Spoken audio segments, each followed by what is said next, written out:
Bahkan hari ini bermunculan orang-orang yang mengklaim dirinya sebagai Imam Mahdi. Tak ketinggalan negeri kita Indonesia. Indonesia ini kurang apa?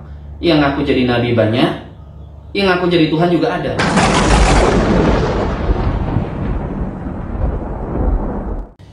Assalamualaikum warahmatullahi wabarakatuh. Innal hamdalillah nahmaduhu wa nasta'inuhu wa nastaghfiruh wa na'udzu billahi min syururi anfusina wa min sayyiati a'malina. May yahdihillahu fala mudilla lahu wa may yudlil fala hadiya lahu. Allahumma shalli wa sallim ala nabiyyina Muhammad ibn Abdullah wa ala alihi wa sahbihi wa mawalah. Amma ba'du. Hadirin dan pemirsa sekalian yang dimuliakan Allah Subhanahu wa taala, pada kesempatan kali ini kita akan menjawab sebagian pernyataan ngawur yang di-broadcast lewat tulisan atau bahkan ceramah-ceramah yang berkaitan tentang kabar-kabar akhir zaman. Secara asal tentu kita harus mengimani peristiwa-peristiwa gaib, peristiwa-peristiwa luar biasa yang dikabarkan dalam hadis-hadis sahih tentang hal-hal yang nanti akan muncul pada hari kiamat. Dan kesempatan kali ini kita akan mengurai tentang klaim bahwa Imam Mahdi telah muncul. Hadirin dimuliakan Allah, pertama kita harus tahu bahwa tentang klaim pernyataan Imam Mahdi telah muncul ini bukanlah pertama kali. Sepanjang sejarah itu telah banyak orang-orang yang telah mengaku menjadi Imam Mahdi. Ini diantaranya bisa kita simak, misalnya pada abad ke-12 pendiri Al-Muwahhidun yang bernama Muhammad Ibnu Tumar itu juga mengaku menjadi Imam Mahdi. Kemudian pada abad ke-15 di anak benua India ada seseorang yang bernama Said Muhammad dari Jaunpur yang juga mengaku sebagai Imam Mahdi. Demikian juga di abad ke-19 ada seseorang yang bernama Muhammad Ahmad dari Sudan, sama mengaku sebagai Imam Mahdi. Di negeri para Anbiya sendiri, negeri Mesir juga tidak ketinggalan, pernah ada yang mengaku sebagai Imam Mahdi, bahkan kemudian memimpin perlawanan menghadapi Perancis. Bahkan hari ini bermunculan orang-orang yang mengklaim dirinya sebagai Imam Mahdi. Tak ketinggalan negeri kita Indonesia. Indonesia ini kurang apa? Yang ngaku jadi nabi banyak, yang ngaku jadi Tuhan juga ada. Termasuk apalagi cuma ngaku jadi Imam Mahdi, ya, seperti seorang security di Jawa Timur ngaku jadi Imam Mahdi. Termasuk juga Zubair Amir yang mendirikan Jemaah 313, ya. Dia juga mendeklarasikan pengangkatan dirinya sebagai Imam Mahdi di Monas, ya, walaupun tidak ada kaitannya dengan gerakan 212. Tapi dia ngaku tuh jadi Imam Mahdi, dan banyak juga pengikutnya. Jadi memang ada kaidah ulama atau pernyataan ulama yang mengatakan likuli sakit lakit. Setiap yang jatuh itu selalu ada yang mungut. Jadi ajaran aneh dan tidak masuk akal sekalipun itu pasti akan ada orang yang ketipu, ya. Ajaran Lia Eden itu kurang ngawur bagaimana, kurang edan bagaimana. Dia ngaku dirinya sebagai titisan Isa bin Maryam, anaknya Jibril, kemudian menantunya titisan Nabi Muhammad, ada Maryam, ada pengikutnya yang Imam Mahdi. Itu masih banyak juga yang ikut aliran tersebut. Kesimpulannya adalah pernyataan pengakuan sebagai Imam Mahdi itu bukan hal baru. Yang kedua, di sebagian ceramah seorang ustadz, dia mengatakan bahwa hari ini Imam Mahdi sudah muncul. Dia sudah berusia genap 40 tahun, yang katanya kabar tersebut didapatkan dari seorang syekh yang ada di kota Madinah, yang kemudian disampaikan kepada fulan, fulan menyampaikan kepada fulan, fulan menyampaikan kepada fulan, kemudian kepada seorang ustadz yang tenar di negeri kita, dan kemudian dia menukil bahwa ini Imam Mahdi sudah muncul. Hadirin dan para pemirsa sekalian dimuliakan Allah, cara bertutur atau menyampaikan riwayat seperti itu sudah sangat cacat dalam agama kita. Agama kita itu Masya Allah, agama dalil, agama data, agama yang bisa dipertanggungjawabkan secara ilmiah. Dalam cara bertutur, menyampaikan riwayat saja, itu ada ketentuan dalam Islam. Pertama, bahwa orang yang menyampaikan itu harus jelas. Maka dengan mengatakan si A, si B, si C itu tidak dikenal dalam syariat agama kita. Harus jelas namanya siapa, dia lahir di mana, bahkan orang tuanya siapa, profesinya apa, itu jelas. Kalau fulan si A, semua orang bisa mengatakan si A. Kemudian selanjutnya, bukan cuma jelas, orang-orang yang menjadi sanad riwayat atau menyampaikan riwayat itu harus mereka yang kredibel, yang tidak tertuduh lemah hafalan apalagi sebagai pendusta. Jadi orang harus jujur, orang harus kuat hafalannya. Dan ini ketika menyampaikan si fulan, kita nggak tahu bagaimana kapasitas dan kapabilitas penyampai berita tersebut. Ini pentingnya kenapa ulama dahulu ketika terjadi fitnah kabar-kabar palsu, mereka mengatakan sammulana rijalakum, sampaikan kepada kami rijal-rijal kalian, penutur-penutur riwayat kalian. Artinya, seandainya bukan karena sanad, maka orang akan semaunya mengatakan tentang ilmu itu. Yang ketiga, kalau seandainya benar Imam Mahdi telah muncul, tentu ulama-ulama dunia akan bersuara.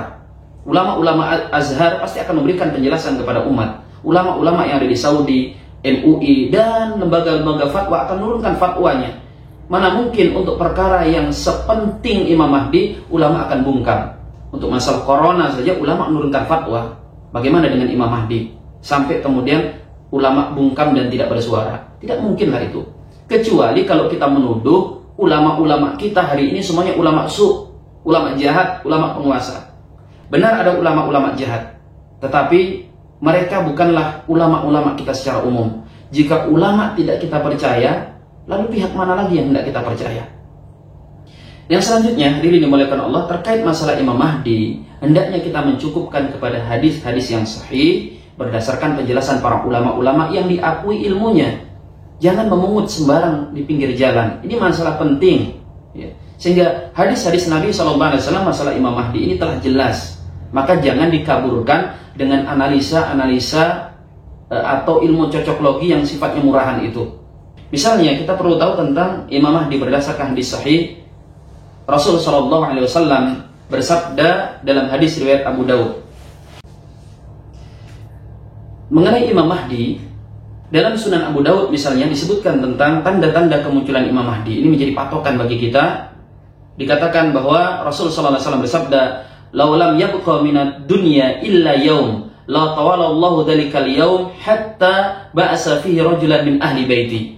Seandainya tidak tersisa dari hari di dunia ini kecuali satu hari, maka satu hari itu akan Allah panjangkan, kata Rasulullah, sampai Allah utus seorang laki-laki dari ahli baitku. Yuwatti'u ismuhu ismi wa ismu abihi isma abi. Yang mana namanya seperti namaku dan nama bapaknya seperti nama bapakku. Yang taliul arda qistan wa adla kama muliat dulman wa jawra. Maka Imam Mahdi itu akan penuhi dunia ini dengan kejujuran dan keadilan, sebagaimana sebelumnya dunia ini dipenuhi dengan kezaliman dan kejahatan. Lihat hadisnya, tanda kemunculan Imam Mahdi itu ditandai dengan apa? Yang taliul zulma wa jawra, akan dipenuhinya kezaliman dan kejahatan di mana-mana. Kalimat dipenuhi harus kita pahami. Betul, kalau orang mengatakan hari ini ada kezaliman, saudara kita di Kashmir dizalimi, saudara kita di Palestina, di Suriah, betul. Dan ini bukan satu-satunya kezaliman. Sepanjang sejarah muslimin juga terjadi kezaliman besar, dan itu tidak menandakan Imam Mahdi muncul. Seperti masuknya tentara Tatar yang menghancurkan negeri-negeri muslimin, masuknya tentara Salib menghancurkan Masjidil Aqsa dan wilayah-wilayah muslimin lainnya, dan berbagai macam penghancuran dan musibah yang bahkan berskala luas. Maka kata muliat, kata dipenuhi ini perlu digarisbawahi. Hari ini kezaliman itu belum memenuhi bumi. Nanti akan terpenuhi di mana-mana kezaliman, baru disitulah munculnya Imam Mahdi. Kemudian Imam Mahdi memiliki nama sama dengan Nabi SAW, yaitu Muhammad bin Abdullah. Jadi mohon maaf, yang ngaku jadi Imam Mahdi terus namanya Mukidi, Paijo, malu-malu dikit gitu. Paling tidak Anda itu kalau bohong agak pintar-pintar dikit gitu. Ini ngaku jadi Imam Mahdi. Kalau Anda ngaku jadi Pak Dokter, itu masih agak mending gitu, walaupun bakal kebongkar tuh. Atau Anda ngaku jadi Pak Gubernur, ngaku jadi Imam Mahdi. Namanya Muhammad bin Abdullah. Ini tanda yang pertama, ya. Tanda yang pertama dari sekian tanda-tanda. Kemudian tanda selanjutnya yang dikatakan, dianalisa dalam ceramah-ceramah oleh dai yang mengatakan Imam Mahdi sudah muncul, bahwa akan berbunuh-bunuhannya anak khalifah. Nah, tentang hadis ini memang disebutkan dalam beberapa riwayat, di antaranya dalam Sunan Ibnu Majah. Dalam Sunan Ibnu Majah di sini disebutkan sebuah hadis, yaqtatilu inda kanzikum salasah, akan berperang di sisi kanzul kalian, harta-harta kalian, 3 kelompok. Kulluhum ibnu khalifah, mereka itu semuanya adalah anaknya khalifah. Summa la yasiru ila ahadin minhum, maka dari 3 itu tidak ada yang sukses, semuanya terbunuh, semuanya gagal. Maka kemudian setelah itu barulah Imam Mahdi muncul. Nah, tentang hadis ini memang diperselisihkan oleh para ulama kedudukannya. Ada yang mengatakan dhaif, hadis ini dhaif. Tetapi hadis ini memiliki syawahid, penguat dari jalur-jalur yang lain. Misalnya juga disebutkan dalam riwayat disebutkan oleh Sunan Abu Dawud, yaitu ketika Rasul sallallahu alaihi wasallam bersabda, "Ya ibn Hawalah, idza ra'aital khilafah qad nazarat ardal muqaddasah faqad danat zalazilu wal balabilu wal umuril 'idham wa sa'atu yawma idin aqrabu minan nas min yadi hadihi min ra'sik." Rasul mengatakan, wahai Ibnu Hawalah, kalau sudah turun khalifah di negeri yang disucikan, maka sudah dekat masanya terjadi kegoncangan, musibah-musibah, dan kiamat kala itu lebih dekat antara tanganku ini dengan tanganku ini, kata Rasulullah SAW. Dan hadis ini dinilai sahih oleh Imam Abu Dawud. Dan masih banyak hadis-hadis yang lain yang menjadi syawahid penguat tentang adanya kekhalifahan menjelang akhir zaman.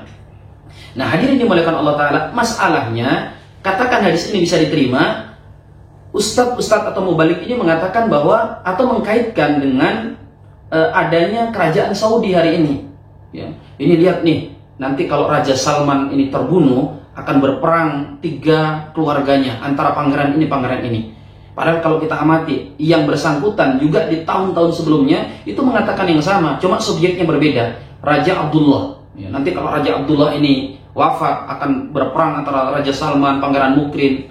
Dan kalau kita tarik lebih jauh, bahkan sejak Raja Fahad itu juga dikatakan begitu. Nanti kalau dia terbunuh atau dia mati, akan berperang ini keluarganya. Ini apa diri dimuliakan Allah? Alangkah kebodohan yang nyata.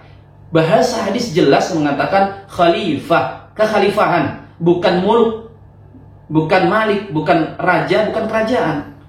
Apa Arab Saudi bentuknya kekhalifahan? Maka hadirin dimuliakan Allah Subhanahu wa taala, berdasarkan hadis ini, turunnya Imam Mahdi sebagaimana dikatakan oleh para ahli ilmu hari ini, laisa zamanu, bukan zamannya. Masa Islam ini insya Allah masih akan panjang, mengalami grafik naik dan turun. Umat Islam insya Allah akan berhasil tegak kembali kejayaannya, akan muncul kekhalifahan. Bagi pihak yang alergi dengan khalifah, apalagi dianggap ini kekhalifahan ala HTI, ya istilahkanlah dengan mungkin pemerintahan global gitu, yang mana umat Islam memang bernaung di bawah syariat. Nah, pemerintahan global muslimin yang menerapkan syariat ini akan mengalami pasang surut, akan mengalami masa kejayaan, kejatuhan, dan di antara kejatuhan yang fatal adalah ketika berperangnya 3 anak khalifah. Ini kalau hadis ini kita terima. Dan kemudian hadis-hadis sahih yang lain yang mengatakan bahwa akan menghijaunya negeri Arab dan sebagainya, dan semua tanda-tanda ini belum muncul, tanda-tanda ini belum muncul. Sehingga hadirin dimuliakan Allah, jangan sembrono. Jangan terlalu berani menganalisa hadis-hadis Nabi SAW. Hadisnya sahih, ya, hadisnya sahih. Tapi kemudian kita analisa dengan cara yang prematur, dengan cara yang tidak benar, justru orang-orang akan mendustakan hadis tersebut. Semoga yang sedikit bermanfaat. Wassalamualaikum warahmatullahi wabarakatuh.